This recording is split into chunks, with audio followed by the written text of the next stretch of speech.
সম্প্রতি একটি উদ্বেগজনক রিপোর্ট সবাইকে অবাক করে দিয়েছে। 220টি স্কুল এবং 24টি কলেজ এবং বিশ্ববিদ্যালয়ের মধ্যে 828 জন শিক্ষার্থীর ওপর এইচআইভি টেস্ট করা হলে তার মধ্যে 572 জন এইচআইভি পজিটিভ শিক্ষার্থী পাওয়া যায়, যারা এখনো পর্যন্ত জীবিত এবং চিকিৎসাধীন। এছাড়া 47 জন শিক্ষার্থীকে এই ভয়ঙ্কর সংক্রামক থেকে আমরা হারিয়ে ফেলেছি, মৃত্যু ঘটেছে তাদের। ঘটনাটি ঘটেছে ত্রিপুরা রাজ্যে। Tripura state AIDS control society তথ্য প্রমাণের দ্বারা এই কথা জানিয়েছে যে এই সব ছাত্ররা ইনজেকশনের মাধ্যমে নিজেদের শিরার মধ্যে মাদক বা ড্রাগ সেবন করত এবং সেই একই সিরিঞ্জ সবার মধ্যে ভাগ করে নিত, যার ফলে রক্তের মাধ্যমে এই সংক্রমণটি ছড়িয়ে পড়ে একে অপরের শরীরে এবং এই ভয়াবহ পরিস্থিতির সৃষ্টি হয়। এই তথ্যে আরও উঠে এসেছে এই সব শিক্ষার্থীর বেশিরভাগই বাবা মারা হলেন উচ্চ পদস্থ কর্মচারী, যারা স্বভাবতই তাদের সন্তানদের কোনো রকম ত্রুটি রাখেন না এবং সেই সুযোগে সন্তানেরা অজান্তে এই সব দুষ্ট চক্রে পা দিয়ে ফেলে এবং বাবা মারা যখন বুঝতে পারে তখন অনেকটাই দেরি হয়ে গেছে। কোনো বাবা মাই, সে নিম্নবিত্ত হোক, মধ্যবিত্ত হোক, উচ্চবিত্ত হোক, যে যার নিজের সামর্থ্য অনুযায়ী তার সন্তানকে সব সময় ভালো রাখতে চায় এবং সমস্ত রকম দুষ্টচক্র বিপদ থেকে আগলে রাখতে চায়। তাই এই তথ্য বা এই ঘটনাটি আমাদের মনেও ভয়ের সৃষ্টি করেছে। আমাদের একটু সতর্ক এবং সচেতন হওয়ার সময় এসেছে। বর্তমানে আমরা প্রত্যেক বাবা মাই প্রায় কর্মরত, তাই সন্তানকে এই সব বিপদের হাত থেকে কিভাবে রক্ষা করব এবং কি এইচআইভি এডস থেকে কিভাবে সংক্রামিত হয়ে পড়ে, কি কি উপায়, এবং যদি কোনো কারণে সংক্রামিত হয়ে পড়ে কেউ, তাহলে তার প্রাথমিক লক্ষণগুলো কি, যাতে প্রাথমিক লক্ষণ প্রাথমিক পর্যায়ে চিহ্নিত করা যায় এবং তাড়াতাড়ি তাকে চিকিৎসা ব্যবস্থার আওতায় আনা যায়, তার জীবন সুরক্ষিত করা যায়। এই নিয়েই আজকে আলোচনা করব। এইচআইভি কথাটার পুরো কথাটা হলো হিউম্যান ইমিউনোডেফিসিয়েন্সি ভাইরাস। এই এইচআইভি সংক্রমণের প্রথম যে তথ্যগুলো আমাদের মধ্যে উঠে আসে, ভয় সৃষ্টি করে, সমাজে ছড়িয়ে আছে গুজবের মতো, সেগুলো একটুখানি ভুল তথ্যগুলো প্রথমেই ভেঙে দিই। এইচআইভি কিন্তু ছোঁয়াচে রোগ নয়।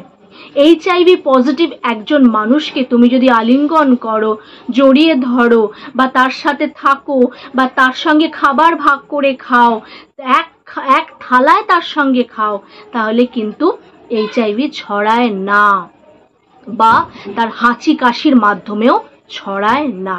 তাহলে একজন সংক্রামিত ব্যক্তি বা এইচআইভি পজিটিভ মানুষের থেকে আর একটা মানুষের মধ্যে এই রোগটা ছড়ায় কিভাবে? অসুরক্ষিত যৌন মিলনের ফলে কিন্তু এই রোগ সংক্রামিত ব্যক্তি থেকে অন্যের শরীরে সংক্রামিত হতে পারে, যাকে আমরা এসটিআইও বলি। রক্তের মাধ্যমে, রক্তের ডাইরেক্ট সংযোগে এইচআইভি পজিটিভ মানুষের রক্ত কোনোভাবে যদি একজন এইচআইভি নেগেটিভ মানুষের মধ্যে রক্তের মধ্যে মেশে, তবে কিন্তু আমরা এই রক্ত আদান প্রদানের মাধ্যমে, রক্তের যোগাযোগের মাধ্যমে কিন্তু এইচআইভি পজিটিভ হয়ে যেতে পারে, ওই নেগেটিভ মানুষটিও সংক্রামিত হয়ে যেতে পারে। যেটা হয়েছে ওই ছাত্রদের ক্ষেত্রে, সিরিঞ্জের মাধ্যমে যখন সে নিজেদের শিরায় রক্তে সেইটা মাদকটা সেবন ইনজেক্ট করেছিল, তারপরে একই সিরিঞ্জ নিয়ে অন্যের শরীরেও শিরার মধ্যে ইনজেক্ট করেছিল, যার মাধ্যমে কোনো এক সংক্রামিত ব্যক্তি ছিল তার মধ্যে এবং তার মাধ্যমে কিন্তু একে অপরের মধ্যে ছড়িয়ে পড়ে। সন্তান প্রসবের সময়, গর্ভাবস্থায়, বুকে দুধ পান করানোর সময় মা যদি এইচআইভি পজিটিভ হয়, তাহলে তার চিকিৎসা ব্যবস্থার মধ্যে থাকা উচিত, তাহলে তার সন্তানের এইচআইভি পজিটিভ হওয়ার কোনো চান্স থাকবে না। মা যদি সঠিক চিকিৎসার ব্যবস্থার মধ্যে না থাকে তাহলে কিন্তু, এবং সঠিক সতর্কতা অবলম্বন না করে প্রসবের সময়, তাহলে কিন্তু একটা সম্ভাবনা থেকে যায়। সেক্ষেত্রে এই পর্যায়ে যদি কোনো এইচআইভি পজিটিভ মানুষ থেকে থাকে, কোনো মা, তাহলে কিন্তু তার ডাক্তারের সঙ্গে সর্বদা যোগাযোগ রাখা উচিত। একবার যদি কেউ এইচআইভি পজিটিভ হয়ে যায় তাহলে কিন্তু সেই রোগটা, এই সংক্রমণটা কিন্তু তার শরীর থেকে আজীবন কোনো দিনই যাবে না, সারা জীবন তাকে এটা নিয়েই চলতে হবে। শুধুমাত্র কিছু নির্ধারিত ওষুধ তাকে নিয়মিত খেয়ে যেতে হবে, তাহলে কিন্তু তার জীবন ধারণ খুব একটা ব্যাহত হবে না। এইচআইভি পজিটিভ যদি কোনো মানুষ হয়ে যায় তাহলে প্রাথমিক পর্যায়ে 2 থেকে 4 সপ্তাহের মধ্যে তার খুব জ্বর হতে পারে। এছাড়াও কতগুলো লক্ষণ তার মধ্যে ফুটে উঠতে পারে, যেগুলো খুবই সামান্য, আমরা সাধারণভাবে সেগুলো ইগনোর করে থাকি। সেগুলো কি কি? জ্বরের সঙ্গে তীব্র মাথা ব্যথা, পেশিতে মানে মাসল পেইন হওয়া, জয়েন্টে ব্যথা, এই সব ফুসকুড়ি হওয়া, গলায় ব্যথা, এই সমস্ত কিছু যদি জ্বরের সঙ্গে ঘটে। এছাড়াও ঘুমের ব্যাঘাত ঘটবে, রাতে বিশেষ করে ঘুমের ব্যাঘাত ঘটবে, ওজন অস্বাভাবিকভাবে কমে যাবে, ডায়রিয়া হতে পারে, সঙ্গে কাশি হতে পারে। এছাড়া বিশেষ করে দেখা যাবে শরীরে বিভিন্ন জায়গা ফুলে যাচ্ছে, ফুলে যাচ্ছে, বিশেষ করে ঘাড়ে। এছাড়া ওরাল ইস্ট ইনফেকশন হতে পারে, যাকে থ্রাস বলে, হারপিস হতে পারে, নিউমোনিয়া হতে পারে। এই লক্ষণগুলো হয়তো খুবই সাধারণ, খুব সামান্য পরিমাণ দেখা যেতে পারে, যেগুলো সাধারণ চোখে মনে হতে পারে খুবই সাধারণ, কিন্তু এই লক্ষণগুলো কিন্তু এইচআইভি পজিটিভ হওয়ারও একটা লক্ষণ। তাই তুমি যদি কোনো রকমভাবে যে কারণে এইচআইভি পজিটিভ হতে পারে একটা মানুষ, সেই কারণগুলো তোমার জীবনের সাথে ঘটে থাকে, তাহলে ভয় পেও না, লজ্জা পেও না, কারণ তোমার জীবন, তোমার সঙ্গে জড়িয়ে থাকা মানুষগুলোর জীবনের থেকে তোমার আর কিছুই কিন্তু বড় নয়। সবচেয়ে ইম্পর্টেন্ট হলো তোমার জীবন।